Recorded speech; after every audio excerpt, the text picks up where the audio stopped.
Most Carolina basketball fans remember last year's home game against NC State for the simple fact that it was a blowout against one of UNC's biggest in-state rivals.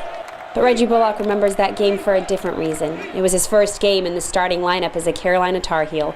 Bullock put up 11 points, had 5 rebounds and 3 assists, and when asked in post-game interviews how it finally felt to get that starting role, all the guard could respond with was how great it felt to hear Kinston, North Carolina called over the speakers. But to fully understand Reggie Bullock and his story, you have to go back several years and several miles southeast of Chapel Hill to that place called Kinston, North Carolina. Bright Street, Kinston, North Carolina, to be exact. To those looking in, Bright Street and the area surrounding it are considered to be rough, to say the least, but not to Reggie Bullock and the group of friends he grew up with. It was home to them, and it was all they knew, Bright Street and basketball. What Bright Street is, anybody that's from Kinston know that's like the ghetto, where a lot of things happen at, where gangs at. Yeah, I got a tattoo tatted on my arm, and you know, it's just like life down there. Down there for us in Bright Street is just basically life for us. I mean, we don't think it's bad because we've been growing up there all our life. Everybody know everyone down there, but just like when other people come there, that's the first thing they hear about, and it's basically just like the hood, and it's a place that people don't want to go.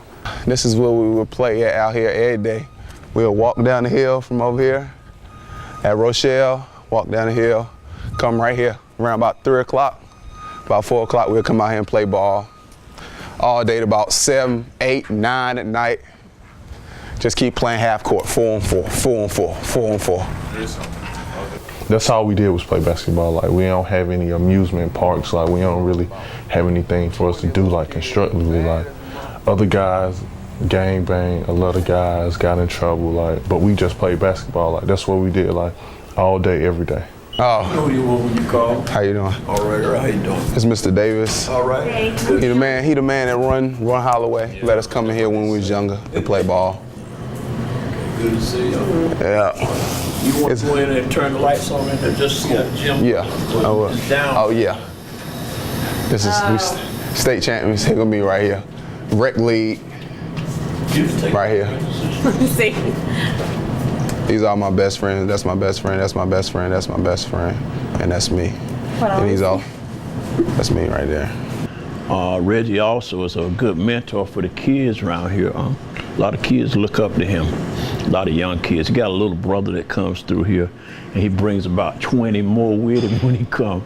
And it's a good thing, you know, 'cause, they come in and some will be like Reggie, I'm gonna be like Reggie, and the first thing we tell them, you gotta get your schoolwork first like Reggie did. Maybe you'll be all right. This is where we played at.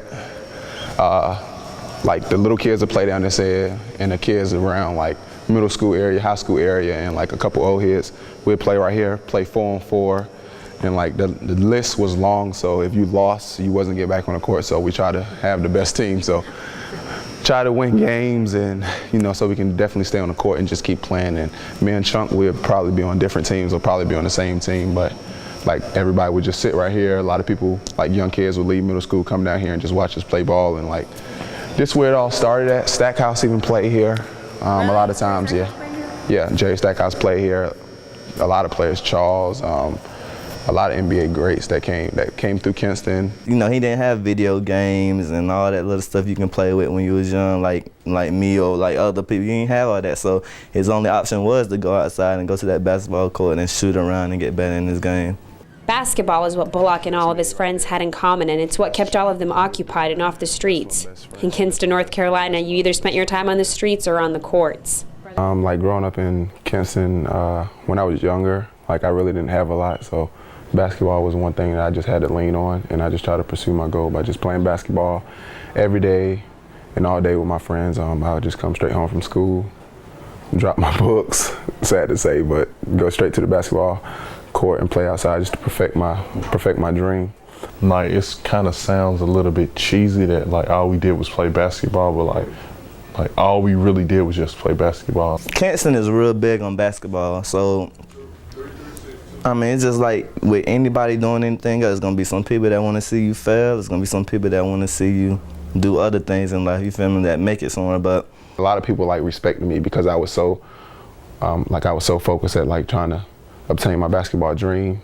They would keep me away from like joining gangs or like being out late, or they'll get me out of areas when fights about to break down, or people would just try to keep my head, like try to keep me focused as much as possible because they knew that I could like take basketball far and to be able to get out of Kinston. It's people that we grew up with, went to school with, that died, you understand what I'm saying, being locked up and like growing up with those guys and just to see like where it took them, you understand what I'm saying? Like it really hurts you to know like guys that you like cared about, like, oh yeah, they're my boys, like growing up, people on drugs, like just to see that and like it really takes its toll and like kind of push him more to, you know, to get more. It's clear that basketball and the tight group of friends Bullock surrounded himself with were his daily motivation, but he had another driving force behind him, his grandmother and mother. To backtrack a little bit, Bullock's father passed away in '97 when Reggie was just 6 years old, and although he didn't play basketball himself, he always encouraged his son to. Bullock will be the first to admit that he didn't really have a strong relationship with his father. No, it was his mother and beloved grandmother that raised Reginald Rydell Bullock Jr. and made sure to show him the right way. First of all, my grandma was a minister. She won't having that. I couldn't be out like late or whatever, so she was a minister, so I was always in church. I was always showed the right way. Like we all had our own situations, but his situation was a little bit tougher than everybody else's, you know, being that he didn't have a father figure in his life. Grandmother raised him, didn't have a pops like that. Mother, I mean, she tried her best, you feel me? My grandma drove cabs. My mom worked a couple jobs, but it wasn't really enough to provide for me and my little brothers and sisters. So that was really it about like financially wise. One of the main things that keeps Reggie grounded is the kids growing up in his old neighborhood, ones that he hopes he can influence to go after their own hoop dreams, just as he did.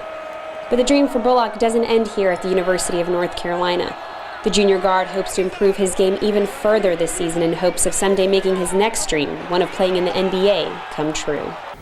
It just meant a lot for me because I always wanted to be like one of those big time players, actually like putting on a Carolina jersey, hearing the name Kinston represented. I was influenced a lot by like Jerry Stackhouse, players like that have put on for Kinston before me, and I just wanted to just keep carrying that tradition and let people know that Kinston is a small town, but a lot of things happen down here for the basketball tradition-wise. Like, it's a lot of little kids that like look up to me and like want to follow my footsteps. So I just try to do as much as I can for my community. Like if it's signing an autograph for somebody, taking a picture with somebody, I just try to do as much as I can.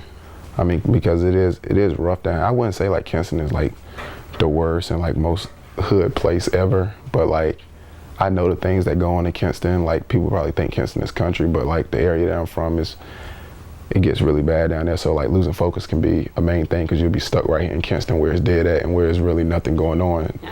It was barely hot. They barely hiring down here. So if you're not pursuing a dream like basketball, football, or like academics, trying to go off to school, like life down here in Kinston is like really boring. So I'll probably say like the main thing that I learned is probably staying focused.